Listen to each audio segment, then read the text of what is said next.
ಅರೆ ಕಡಿಮೆ ಹಾಕು ಆದ್ರೆ ಅಸ್ಲಿ ಹಾಕು. MDH ಕಾಶ್ಮೀರಿ ಕೆಂಪು ಮೆಣಸಿನ ಪೌಡರ್. 6-7 ಸಲ ಸಾವಿನ ಮುಖ ನೋಡಿದ್ದೀನಿ. There is no tomorrow.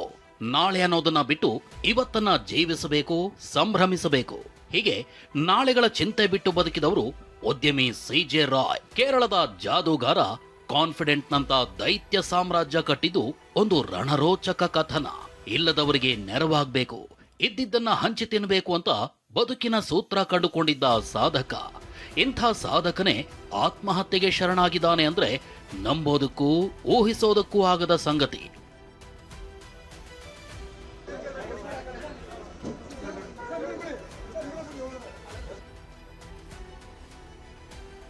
ಇದೇ ಸೂಸೈಡ್ ಪ್ರಕರಣಕ್ಕೆ ಹೆಜ್ಜೆ ಹೆಜ್ಜೆಗೂ ತಿರುವು ಸಿಕ್ತಿದೆ.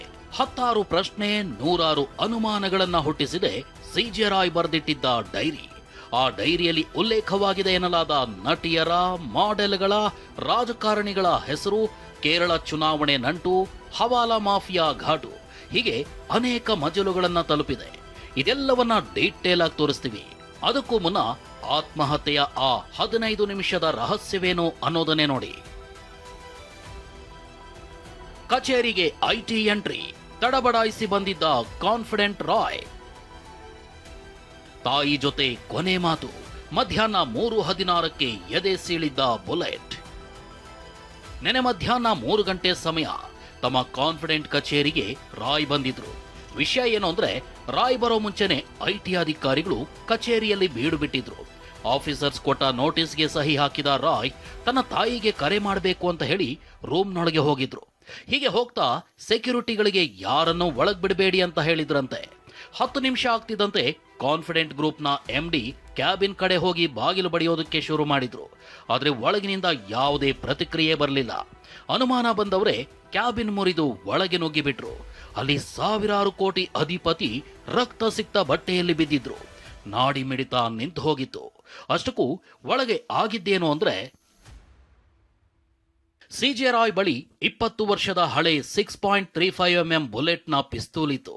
ಇದೇ ಪಿಸ್ತೂಲನ್ನ ಪಾಯಿಂಟ್ ಬ್ಲಾಂಕ್ ರೇಂಜ್ನಲ್ಲಿ ಎದೆಗಿಟ್ಟು ಶೂಟ್ ಮಾಡ್ಕೊಂಡಿದ್ದಾರೆ. ಗುಂಡು ಎದೆಯ ಎಡಭಾಗದ ಮೂಲಕ ದೇಹ ಪ್ರವೇಶಿಸಿದ್ರೆ ಬೆನ್ನಿನ ರಿಬ್ಸ್ ವರೆಗೂ ಬುಲೆಟ್ ಹೋಗಿದೆ, ಹೊರಗೆ ಬಂದಿಲ್ಲ. ಎದೆ ಭಾಗ ಬಿಟ್ರೆ ದೇಹದ ಬೇರೆ ಯಾವ ಭಾಗಕ್ಕೂ ಹಾನಿಯಾಗಿಲ್ಲ. ಎದೆಯ ಮೇಲ್ಭಾಗದ ಮಾಂಸಖಂಡಗಳು ಚೆದುರಿಲ್ಲ. ಅಷ್ಟರ ಮಟ್ಟಿಗೆ ಪ್ಲಾನ್ ಮಾಡಿ ಬದುಕುಳಿಲೇಬಾರದು ಅಂತ ಗುಂಡು ಹಾರಿಸ್ಕೊಂಡಿದ್ದಾರೆ. ಬುಲೆಟ್ ಎದೆಯ ಎಡಭಾಗಕ್ಕೆ ಹೋಗಿದೆ. ಅದು ಎಕ್ಸಿಟ್ ಆಗಿಲ್ಲ, ಕೊಲ್ಯಾಪ್ಸ್ ಆಗಿದ್ದಾರೆ ಅಂತ ಅನ್ಕೊಳ್ತೀವಿ. ಆಮೇಲೆ ಅವರು ಎಲ್ಲ ತರ ಪ್ರೊಸೀಜರ್ಸ್ ಎಲ್ಲ ಫಾಲೋ ಮಾಡಿಕೊಂಡು ಒಂದು ರಿಪೋರ್ಟ್, ಫಾರ್ಮಲ್ ರಿಪೋರ್ಟ್ಗೋಸ್ಕರ ವೇಟ್ ಮಾಡ್ತಾ ಇದ್ದಾರೆ. CJ ರಾಯ್ ಪತ್ನಿ ಮತ್ತು ಮಕ್ಕಳ ಕಣ್ಣೀರು.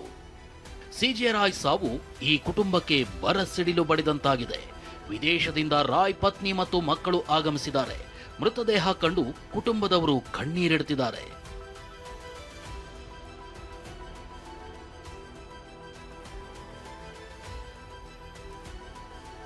IT ಒತ್ತಡ ಇರೋದಾಗಿ ಹೇಳಿದ್ದ ಎಂದ ರಾಯ್ ಸಹೋದರ. CJ ರಾಯ್ ಮೇಲೆ IT ದಾಳಿ ಆಗ್ತಿರೋದು ಇದೇ ಮೊದಲೇನಲ್ಲ. ಈ ಹಿಂದೆನೂ ರಾಯ್ ರೇಡ್ ಅನ್ನ ಎದುರಿಸಿದ್ರು. ಆದ್ರೆ ಈ ಸಲ ತಮ್ಮ ಸಹೋದರ ಬಾಬುಗೆ ಕರೆ ಮಾಡಿ ಮಾತಾಡಿದ್ರಂತೆ. ನನಗೆ IT ಅಧಿಕಾರಿಗಳ ಒತ್ತಡ ಇದೆ, ಮಾತಾಡಬೇಕು ಬಾರೋ ಅಂತ ಕರೆದಿದ್ರಂತೆ. ಆದ್ರೆ ಸೋದರ ಬರೋ ಮುನ್ನವೇ ರಾಯ್ ಸಾವಿನ ಮನೆ ಸೇರಿರೋದು ಕಂಗಾಲಾಗುವಂತೆ ಮಾಡಿದೆ. ಈಗ 3 ದಿವಸದಿಂದ ಇನ್ಕಮ್ ಟ್ಯಾಕ್ಸ್ ರೇಟ್ ನಡೀತಾ ಇತ್ತು. ಅವ್ರು ಇನ್ವೆಸ್ಟಿಗೇಷನ್ ಮಾಡ್ತಾ ಇದ್ರು. 28ನೇ ತಾರೀಕು ಬಂದಿದ್ದಾರೆ. 28, 29, ನಿನ್ನೆ 30. ನಿನ್ನೆ ಬೆಳಗ್ಗೆ 10:40ಕ್ಕೆ ನನಗೆ ಫೋನ್ ಮಾಡಿದ್ರು ಪುಕೆಟಿಗೆ. ನನಗೆ ಪ್ರೆಷರ್ ಇದೆ ಇನ್ಕಮ್ ಟ್ಯಾಕ್ಸ್ ಇಂದ, ನೀನು ಯಾವಾಗ ವಾಪಸ್ ಬರ್ತೀಯ ಅಂದ್ರು. ನಾನು ಇವತ್ತು ಸಂಜೆ 7 ಗಂಟೆಗೆ ಬರ್ತೀನಿ ಅಂತ ಹೇಳಿದೆ. ಬಟ್ ಅಷ್ಟರಲ್ಲಿ ಅವರಿಲ್ಲ, ಹೋಗಿದ್ದಾರೆ. ಕಳೆದ ಒಂದು ವಾರದಿಂದ ಇದು ಆದಾಯ ತೆರಿಗೆದು ರೈಡು ನಡೀತಾ ಇತ್ತು ಅಂತ ಕೇಳ್ಪಟ್ಟೆ. ಸ್ವಲ್ಪ ಡಿಸ್ಟರ್ಬೆನ್ಸ್ ಆಗಿದ್ದರು. ತದನಂತರ ಇವತ್ತು ನಡೆದಂಥದ್ದು ಏನು ಅಂತಂದರೆ, ಬೆಳಗ್ಗೆಯಿಂದನೂ ಕೂಡ ಬೆಂಗಳೂರಲ್ಲೇ ಇದ್ದರು.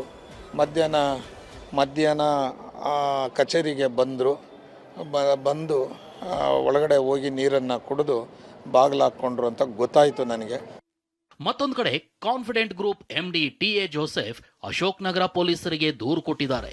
ರಾಯ್ ಸಾವಿಗೂ ಮುನ್ನ ಏನೇನಾಯಿತು ಅನ್ನೋದರ ಮಾಹಿತಿಯನ್ನ ದೂರಿನಲ್ಲಿ ಉಲ್ಲೇಖ ಮಾಡಿದ್ದಾರೆ. ಪೊಲೀಸರು ರಾಯ್ ಆತ್ಮಹತ್ಯೆ ಹಿಂದಿನ ರಹಸ್ಯ ಕೆದಕ್ತಿದ್ದಾರೆ. ಅಶೋಕ್ ನಗರ ಪೊಲೀಸ್ ಠಾಣೆಗೆ ಪುತ್ರ ಹಾಗೂ ಸೋದರನನ್ನ ಕರೆಸಿಕೊಂಡು ತೀವ್ರ ವಿಚಾರಣೆ ನಡೆಸಿದ್ದಾರೆ. ಪ್ರಶ್ನೆಗಳ ಮೇಲೆ ಪ್ರಶ್ನೆಗಳನ್ನ ಹಾಕಿದ್ದಾರೆ. ಇಷ್ಟು ಮಾತ್ರವಲ್ಲದೆ ರಾಯ್ ತಂಗಿದ್ದ ಖಾಸಗಿ ಹೋಟೆಲ್ನಲ್ಲಿ ಪೊಲೀಸರು ಪರಿಶೀಲನೆ ನಡೆಸಿದ್ದಾರೆ. ಹಲಸೂರು ಬಳಿಯ ಕಾನ್ರಾಡ್ ಹೋಟೆಲ್ನಲ್ಲಿಯೇ ರಾಯ್ ಉಳ್ಕೊಳ್ತಿದ್ರಂತೆ.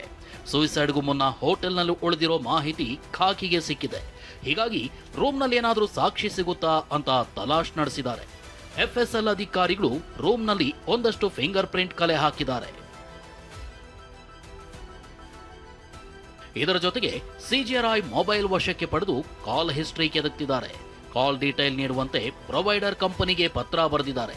ಸಿಜೆ ರಾಯ್ ಕೊನೆಯದಾಗಿ ಯಾರಿಗೆ ಕರೆ ಮಾಡಿದ್ರು, ಏನ್ ಹೇಳಿದ್ರು ಅಂತ ಪೊಲೀಸರು ತನಿಖೆ ಮಾಡ್ತಿದ್ದಾರೆ.